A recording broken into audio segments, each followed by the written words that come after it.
ձեզ մեղադրում են լուծարման մեջ հանրապետությունը, բայց այսօր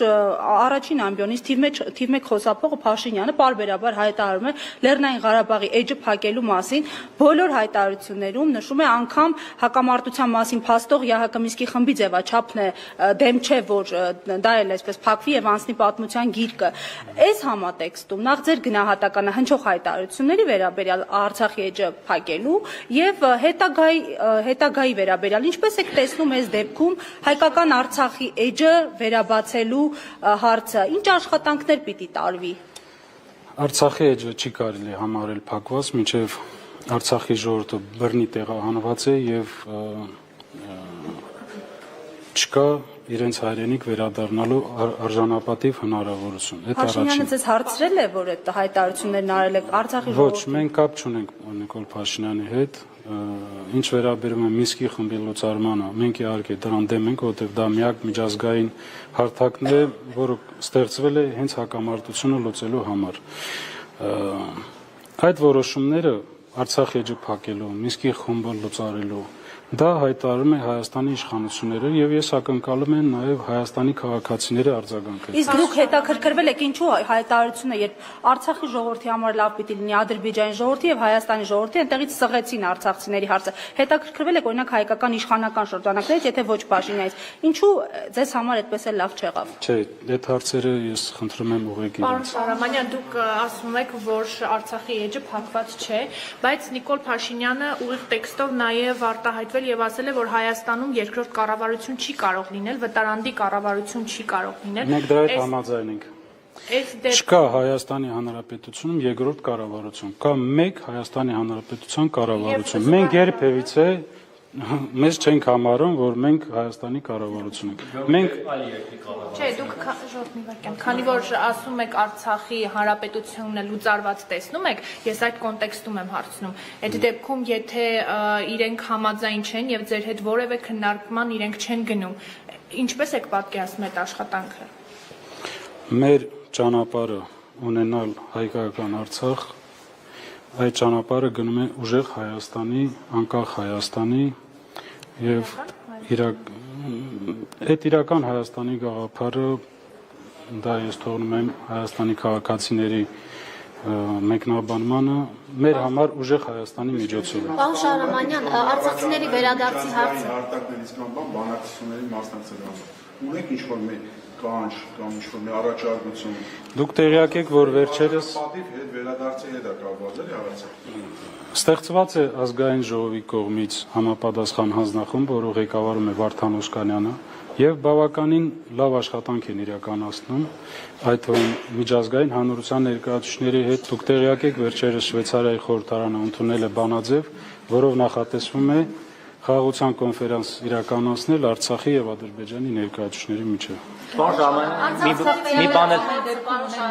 կարևոր խնդիրներ, դուք էլ գիտեք, որ սոցիալական սուր խնդիրներից պարզապես չգիտեն ուղղակի որ մեկի դուռը թակեն, անդադ լրագրողներին խնդրում են մարաթոններ, հաշվեհամարներ են տալիս, բայց դա հարցի համակարգային լուծում չէ։ Ձեզ էլ այս իշխանությունները պարզապես փորձում են անտեսել, արհամարում են, չեն ընդունում, այնտեղ մեկը իշխանական падգամավորներից ասում է Շահրամանյան թող ինքնասպան լիներ, չստորագրեր, Արցախի էջը չփակի։ Հիմա ո՞նց եք դուք այս միջավայրում պատկերացնում արցախցիների շարքային, արցախցիների սոցիալական խնդիրների լուծումը։ Հայտարարություն անողը անձամբ ինձանից ներողություն է խնդրել, երբ իմացել է ճշմարտությունը։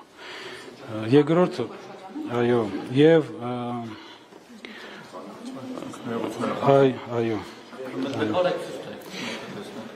Ես չեմ ուզում դիսկուսի վերացենք, ուզում եմ ձեր հարցին պատասխանել, սոցիալական հարցի հետ կապված, այո, արցախցիները կանգնած են լուրջ սոցիալական հարցերին եւ բախվում են դրան։ Որ ասել Հայաստանի կառավարությունը ոչինչ չի ասում, դա սխալ կլինի, որովհետեւ լուրջ ֆինանսական միջոցներ են ուղղվում այդ ուղղությամբ, բայց դա բավարար չէ, որպեսզի արցախցիները արժանապատիվ կարողանան ինտեգրվել եւ շարունակել ապրել Հայաստանի Հանրապետությունը։ Ես նաեւ գիտեմ այդ հարցն էլ կառաջանա ձեր մոտ։ Արցախցիները իրենց համարում են Հայաստանի քաղաքացի, որովհետեւ իրենք ունեն համապատասխան անձնագրեր եւ ոչինչով չեն տարբերում Հայաստանի քաղաքացիներից։ Պարոն Շահրամանյան, Սրա հետ կապված անգամ հանրայինի եթերում Գեգամ Ստեփանյանի հետ հարցազրույցի ընթացքում ասում են հələ մի հատ դարեք Հայաստանի Հանրապետության քաղաքացիներ նոր Հայաստանի կառավարությունից ինչ որ բան պահանջեք ընդունում եք։ Ներողություն։ Ես ուզում եմ ուշադրել, ես ին վրա օրինակը կբերեմ, ես հանդիսանում եմ Հայաստանի Հանրապետության ազգային անվտանգության ծառայության թոշակառու։ Ես ունեմ Հայաստանի Հանրապետության քաղաքացուն տրամադրվող ID քարտ։ Ես ունեցել եմ դիվանագիտական անձնագիր։ Հիմա ասեք, ես ոնց կարող եմ լինեմ ոչ Հայաստանի քաղաքացի։ Պարոն Շահրամանյան, վերադառնալով ներդրումային ֆոնդին, դուք չասացիք սկզբում իմ հարցին պատասխան, որքան գումար կա այդ ֆոնդում, ինչպես է սառեցվել, եւ դուք առաջարկում եք գնալ ժամը 10-ին հավաքվել, նախ հավաքվել ձեզ մոտ, հետո գնաք ինչ-որ խմբով դատախազություն եւ դիմել եք, որ դատախազը ձեզ ընդունի, թե ոնց եք պատկերացնում։ Նայեք, ես նշել եմ, որ բազմաթիվ անգամ հանդիպել եմ նախաձեռնող խմբի հետ։ Նախ ինչքան գումար կա։ Ներդրումային հիմնադրամի գումարները այս պահին սառեցված են, հստակ թիվ չեմ կարող ասեմ, բայց նաև կա ընդհանուր բյուջետային մնացորդները եղել են մոտ 1.4 միլիարդի կարգի։ Իսկ հիմա չէ, դա ես ասում եմ Հայաստան տեղափոխվելուց հետո 1.4 միլիարդ բյուջետային մնացորդներ ունենք, որոնք Հայաստանի կառավարության որոշման համաձայն իրենց հետ համաձայնեցնելով ծախսում են միայն ու միայն սոցիալական աջակցություններ, չէ դրամի մասին է խոսքը։ Եվ մի բան էլ գործընկերներս հիշեցին, որ մամուլում տեղեկություն կար, որ եթե նոր նախագահի ժամկետը լրանում է Սամվել Բաբայանն է հավակնում, ինձ հետաքրքիր առասարակ հանձնված պետության այդ նախագահի պաշտոնը ինչքանով է կարևորել եւ եթե գա ժամկետը ընտրությունները դուք ոնց եք կազմակերպելու, ինչ եք անելու, առաջադրվել եք թե ոչ։ Ինձ թվում է առաջիկայում բոլոր ձեր հարցերին պատասխանը ստանալու եք հրապարակային։ Պարոն նախագահ, Հրապարակային։ Պարոն նախագահ, օրերս տեղի ունեցել նիստ խորհրդարանում օրենսդրական փոփոխություններ են կատարվել, որպեսզի Արցախի նախագահի ինստիտուտը մշտապես հնարավորություն ունենա գործելու մինչև համապետական ընտրություններ իրականացնելը։ Կասեք, կմեկնաբանեք, ինչու ենք այդքան կարևորում Արցախի նախագահի, Արցախի կառավարության ինստիտուտների պահպանումը։ Այո, դա պետական ինստիտուտներ է, որը պետք է պահպանվի, որպեսզի հետագայում մենք հնարավորություն ունենալ լեգիտիմ ներկայացուցիչներ, հետագա բանակցությունների, քննարկումների, շփումների համար։ Շնորհակալություն։ Դատախազն եք ուզում որ հանդիպեք։ Հա, ձեր հարցին չպատասխանեցի, ուրեմն ես որ հրավիրել եմ ժամը 10-ին նախաձեռնող խմբին, ես կփորձեմ մեր խորհրդակներով ձեռք բերել պայմանավորություն դատախազի, քննչական կոմիտեի նախագահի, հակակոռուպցիոն կոմիտեի նախագահի եւ կխնդրեմ ընդունել նախաձեռնող խմբին, իրենք հնարավորություն կունենալ հղել իրենց հարցերը, ուղղել հարցերը եւ ստանալ սպառիչ պատասխանել եւ հրապարակել մեր ժողովրդին։ Մենք թաքցնելու ոչինչ չունենք։ Ես կողմ եմ, որպեսզի այդ կոռուպցիոն բնույթի հանցագործությունները բացահայտվեն, մեղավորները պատժվեն, վերջապես ժողովուրդը իմանա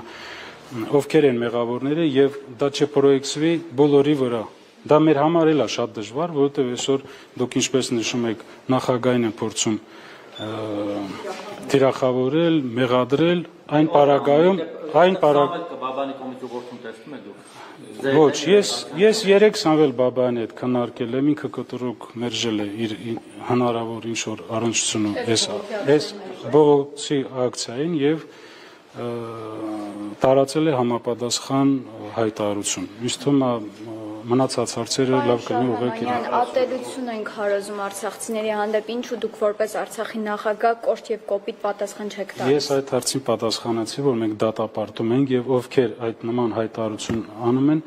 դրանք պարակտում են մեր հասարակությունը եւ ներազգային թշնամանք են սերմանում։ Պատասխան չեք տալիս, որպեսզի նրանք հասկանան, որ ի վերջո դատապարտելուց բացի էլ ինչ պատասխան։ Շարամայից հնարավոր է ոչ թե ձեր անձի դեմ ուղղված լինեն այսպիսի ակցիաներ, այլ նախագահի ինստիտուտի, Արցախի հանրապետության նախագահի ինստիտուտի, որ վերջնականապես ինչպես ամեն ինչ հնարավոր է, ինձ թվում է դուք այդ հնարավորությունը ունեք նաեւ ձեր հարցերը ուղղել կազմակերպիչներին։ Շնորհակալ եմ, ներողություն եմ խնդրում։